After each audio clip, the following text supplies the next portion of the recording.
Alright, so it seemed to make sense to start at the source, so start with the propane tanks and the rack and kind of work from there. So since I'm not as comfortable working with metal, I decided I'd better do one out of wood first as sort of a mock-up. So this is what I've got as my design. Just a square frame.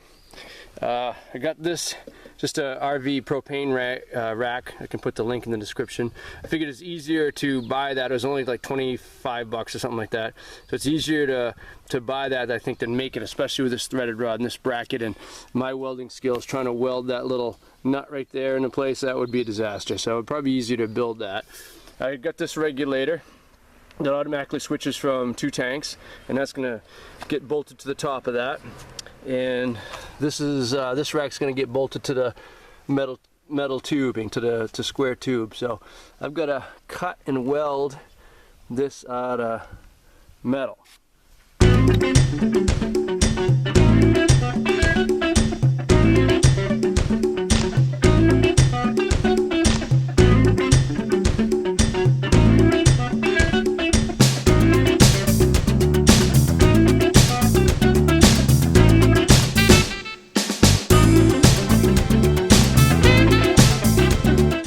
Now I'll drill the holes on the top to mount it to the ribs on the bottom of the bus, and on the bottom piece to hold the propane rack. Alright, I don't have any fancy welding clamps. I don't have any welding clamps at all, simple or fancy. So I'll do the best I can with what I got here, and try to square it up. I'm going to tack the corners in place and then weld it, I guess. Whew. I'm not very good at this. Get myself pumped up. Oh. Whew. Here we go.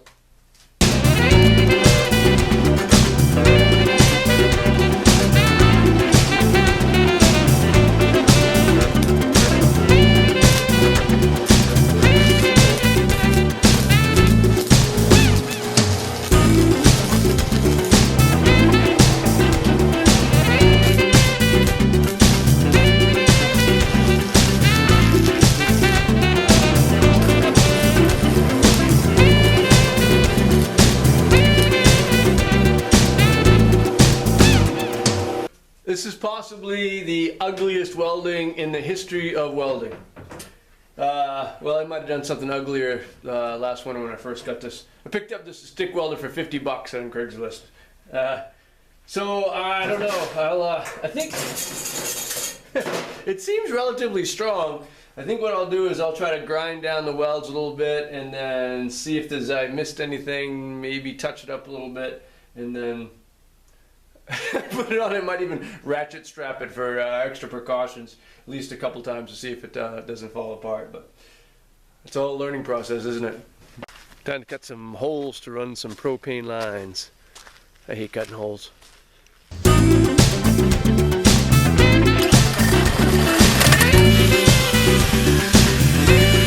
Well, it broke 2 drill bits trying to go from the bottom. I'm not sure why.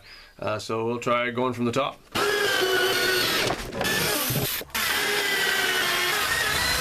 Alright, I've got my rack that we welded yesterday, and I drilled holes in the L flanges, which fall a lot of times kind of where the ribs come down. And of course, the bolts, I had some bolts on hand thinking, oh well, they're going to be close but they'll work, but the flanges are just thick enough that they really shouldn't use them. So I got it just kind of temporarily up there for now so I can judge my gas line length. So I'm going to run from the output, and I'm going to bend around and then tee off over here.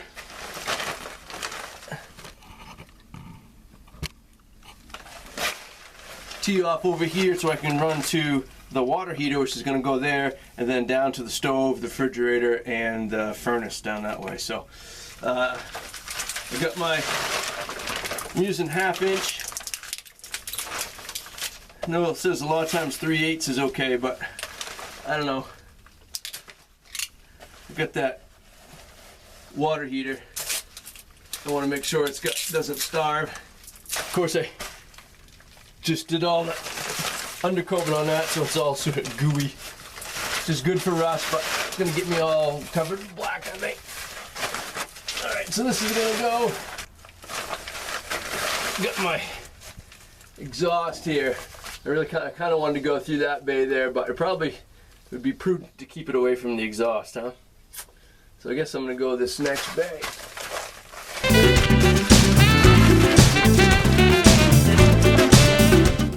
I'm gonna put a T in right about here, I guess. So I got my tubing cutter. Tighten it up really gradually. Get a nice clean cut. There. Take my knife, I'm going to cut off this yellow insulation back a bit. Put on a nut.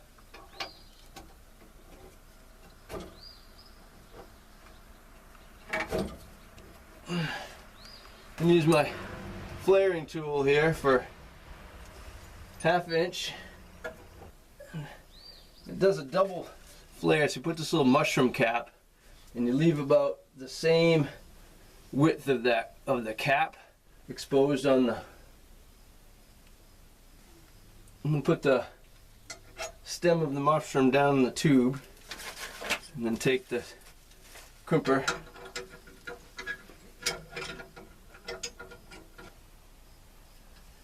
and use that little mushroom to bend the pipe in on itself, let it go. And then you take the little mushroom cap out and pray that you don't lose it. And then put the point of the flare tool in the pipe again. And then squish it.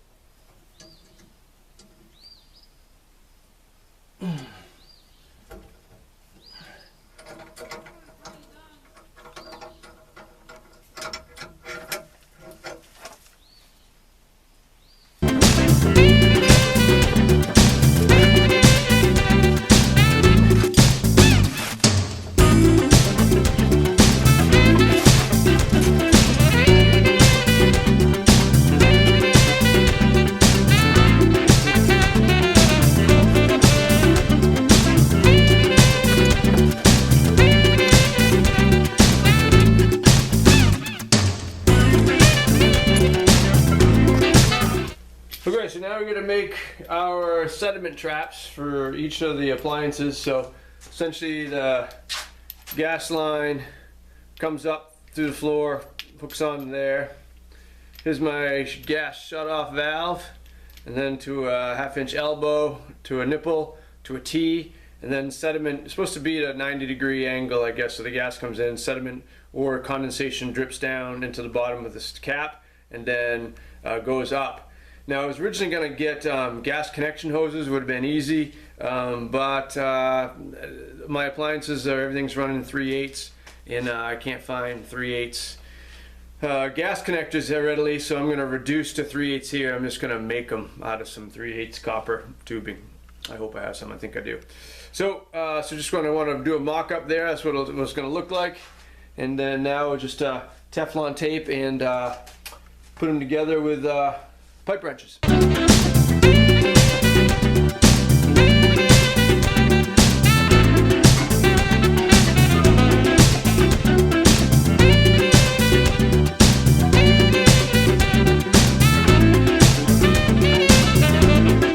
Alright, so now just screw this, I hope. Screw the sediment trap. Now make our own gas connecting line with some 3/8 tubing here.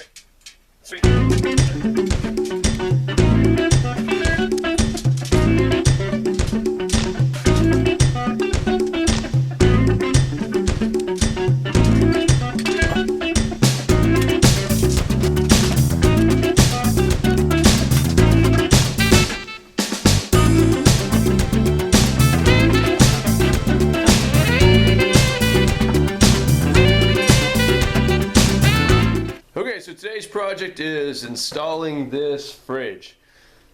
It's ugly. It really is. but it was free. If you saw the video on the camper we salvaged and repurposed, we got a bunch of free stuff out of it. So, but it works. All right, got it hooked up. Some temporary propane just to test it out. Yeah, only hooked it up for a little while, but oh, it's getting cold in there. That's good. Oh yeah, no ice, but it will. It's getting cold. That's good. I think it'll won't look terrible if I can figure out how to get rid of that panel. I suppose I could just cut it out. I don't know if you know any idea, easy way. I don't see any easy thing to unscrew to get this off and maybe replace it with something a little bit more attractive. But so that's what we're gonna put in today. Actually, we're hopefully gonna get the hot water heater hooked up too. That's overly ambitious, isn't it? No, we should be able to do that. I don't know. Anybody want to guess? Gamble? What's the poll? What are the odds? So got this access panel also came out of the camper, so you can get at the propane of the refrigerator. So I've marked out the lines here on the skin, window skin, and we're going to cut that out with a grinder.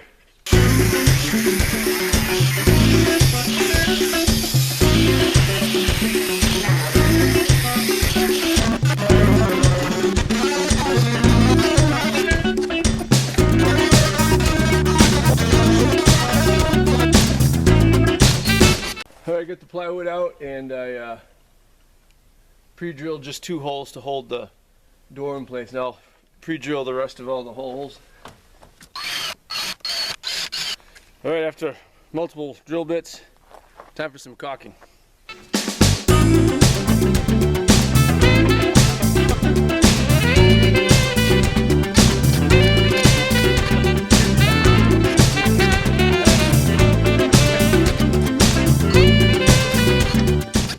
Since the fridge is propane, it's going to have some combustion. It's going to vent it off the top. So basically you're going to put this vent in and do the same process that we did with the side access panel with this.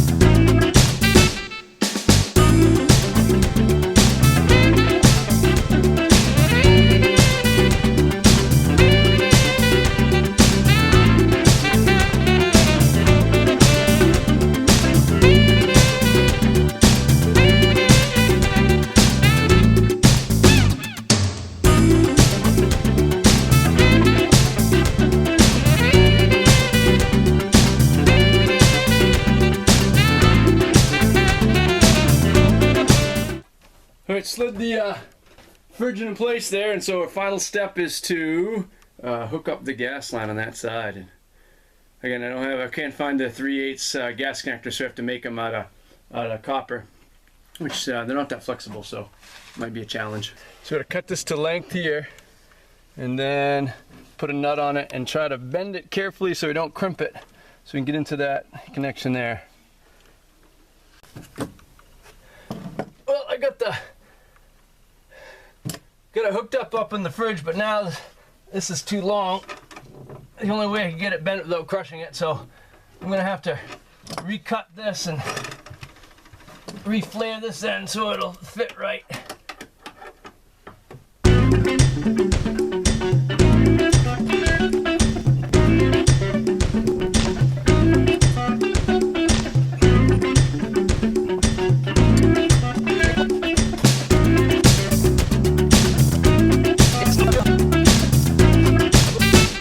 Alright, we'll bleed the air out of the gas lines to turn the gas on.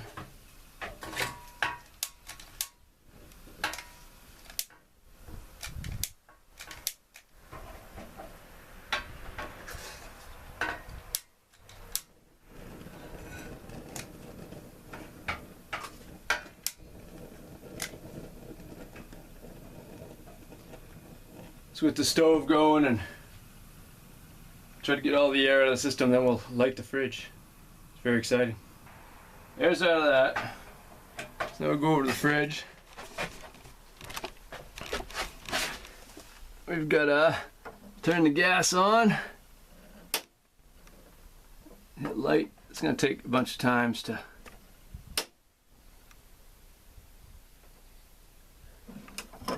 actually light. Good look through this little window.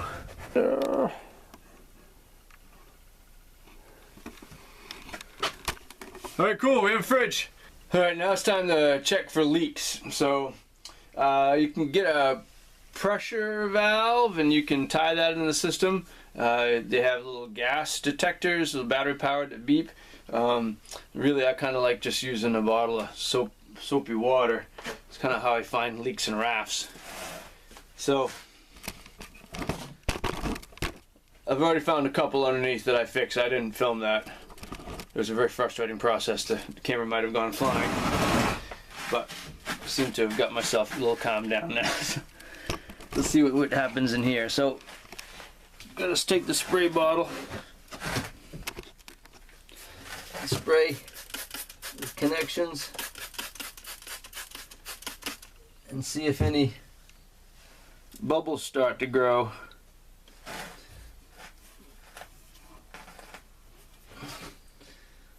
This actually looks pretty good.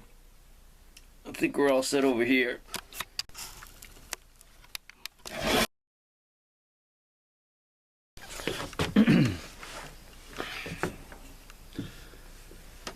Alright, that process was awful. Not gonna lie. That was some brutal honesty. You know, for the most part, you know, every once in a while I get kind of frustrated with some things, we're able to work kind of through it, but holy cow, that was just an awful, brutal process, and it sucked. Pardon me. So, had a bunch of leaks in the half-inch fittings, and I don't know why.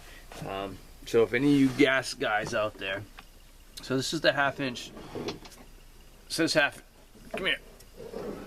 Says half-inch right on it, and these nuts are half-inch. But they just do not want to slide on there at all. It's like I had to fight with it every single time. You're fighting, and then all my leaks except for one came from this half-inch stuff. Again, I could finally get the nut on there, but then trying to line it up, and I had to go back and recut a bunch of them, redo them, reseat them, and I only had one of these, the 3/8. Slips right on there, easy. So I don't know if it's the defective tubing or I did something wrong. I don't know, but it made for a really frustrating process. Crawling under the bus, you know, and I just did the undercoating, so I got, you know, the the mineral oil all over me, dripping, and then trying to fight stuff in the gravel and the dirt, and then going back and fighting with each of those half-inch copper tubing. All my half-inch iron. Perfect, no leaks. That one's super smooth for all my sediment traps. They running the gas connectors with my 3/8. You know, a little bit more of a hassle, but it really didn't leak. But boy, that half-inch stuff, I don't know what it was. But and I didn't film a lot of it because I know there are some young children watching, and so I had to edit myself before I edited. So. I'm not super chipper, so sorry about that, but maybe once in a while I gotta get part of that reality. I think I'll go back at some point and do another video just on kind of the research that I did and some better techniques of you know, kind of hustled through some of the flaring tool stuff just because I'm trying to get this done, and you know, well, not done, but I'm heading to full-time to guide rivers in 3-4 days, and I kind of want as much done as I can. So it's a lot of like 15-16 hour days, which I know a lot of you out there are in are doing it. A lot of you have done it, so I certainly know what it's about. So so I guess that's about it. Thanks for checking in on me, and kind of like I'm toast. Again, appreciate all the support. If you know some things that I'm doing wrong, please hit me in the comments. I don't know. I still may have to go back and tighten things up. And when things starts rattling around, I might get some more leaks. So if you know something I did wrong, please put it in the comments. I would appreciate it. And if not, you know, subscribe, do all those things that you do, and I'll be back next time, hopefully with some carpentry work that I can be a little bit more competent at and not want to throw things. All right, that's it for now. Thanks. Adios.